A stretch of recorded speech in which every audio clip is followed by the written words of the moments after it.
وسلم کے پاس ایک صحابی آئے، آ کر کے کہنے لگے اللہ کے نبی مجھے ایک وظیفہ بتائیں کہ میرے گھر میں برکت آ جائے، میرے گھر میں کیا آ جائے؟ برکت آ جائے۔ آپ صلی اللہ علیہ وسلم نے ارشاد فرمایا کیا آپ کے گھر میں پہلے برکت تھی؟ تو وہ فرمانے لگے ہاں اللہ کے نبی پہلے گھر میں بڑے اچھے خاصے معاملات صحیح صاف ستھرے چل رہے تھے، لیکن اب جو ہے نا جی معاملات دن بدن بگڑتے جا رہے ہیں۔ تو آپ صلی اللہ علیہ وسلم نے انہیں فرمایا آپ جائیں اپنے گھر کے جو باہر کا دروازہ ہے نا اس کے سامنے پردہ لگا دو۔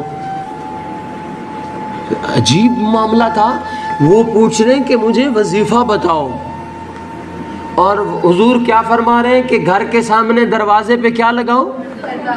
یہ عجیب بات ہے بھائی، لیکن صحابہ کی ایک اتنی خوبصورت بات تھی، آمنا وصدقنا، جو کہہ دیا اس پر ایمان لائے اور اس کو سچ مانا۔ حضرت ابو جہل جب حضور آئے نا معراج سے ہو کر کے، اور آ کر کے اگلے دن لوگوں کو بتایا، لوگوں میں رات یہاں سے بیت المقدس گیا، بیت المقدس اور مکہ کا کئی مہینوں کا سفر تھا پیدل، اس وقت سواریاں تو ہوتی نہیں تھی، کئی مہینے لگتے تھے بیت المقدس جانے۔ اور پھر حضور نے فرمایا میں بیت المقدس گیا، اور بیت المقدس سے 7 آسمان، پہلا دوسرا تیسرا چوتھا پانچ چھٹا ساتواں، اللہ کے پاس عرش معلیٰ پہ جنت دیکھی، جہنم دیکھی، اور اسی رات میں واپس آ گیا۔ ابو جہل نے کہا یہ کیسے ہو سکتا ہے، یہ تو جھوٹ ہے۔ اس نے ایک ڈھول والا بلایا، ساتھ لیا، اسے کہا ڈھول بجا، لوگ آ جاتے، کہتے لو جی بتاؤ، ایک شخص کہتا ہے میں ایک ہی رات کے چند لمحوں میں گیا بیت المقدس، وہاں سے اللہ کے پاس 7 آسمانوں کا سفر کیا، جنت جہنم دیکھ کے آیا، اللہ سے ملاقات کر کے آیا، یہ ہو سکتا ہے؟ لوگ کہتے تھے یہ تو جھوٹ ہے۔ تو وہ ڈھول والے کو کہتا تھا ڈھول پیٹو، تو وہ سب کہی جا رہے یہ تو نہیں ہو سکتا، یہ نہیں ہو سکتا۔ حضرت ابو بکر آ گئے سامنے سے، ابو جہل نے کہا ابو بکر ایک بات بتاؤ، کیا بات ہے جی؟ ایک شخص کہے کہ میں ایک ہی رات میں بیت المقدس گیا، ہو سکتا ہے؟ حضرت ابو بکر نے فرمایا نہیں۔ فرمایا ایک ہی شخص کہے کہ میں 7 آسمان پہ گیا ایک ہی رات میں، ہو سکتا ہے؟ فرمایا نہیں۔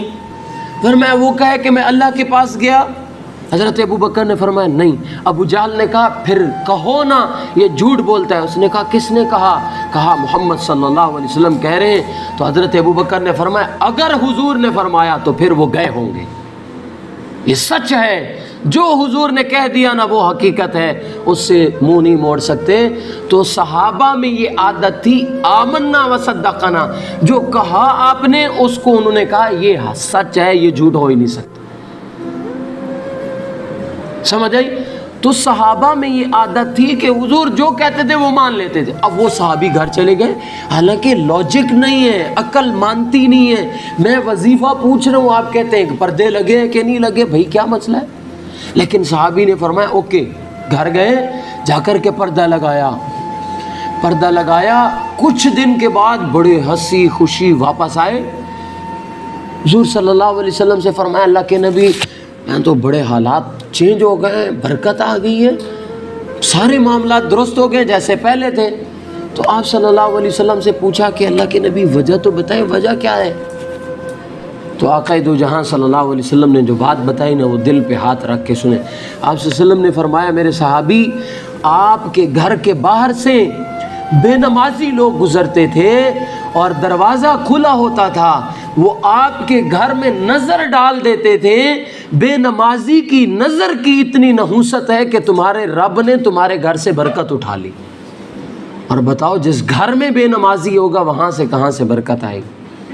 کہ بے نمازی کی نظر کی اتنی نحوست ہے کہ وہ باہر سے گزرتا اگر گھر میں دیکھ لے تو اللہ اس گھر سے برکت اٹھا لیتے۔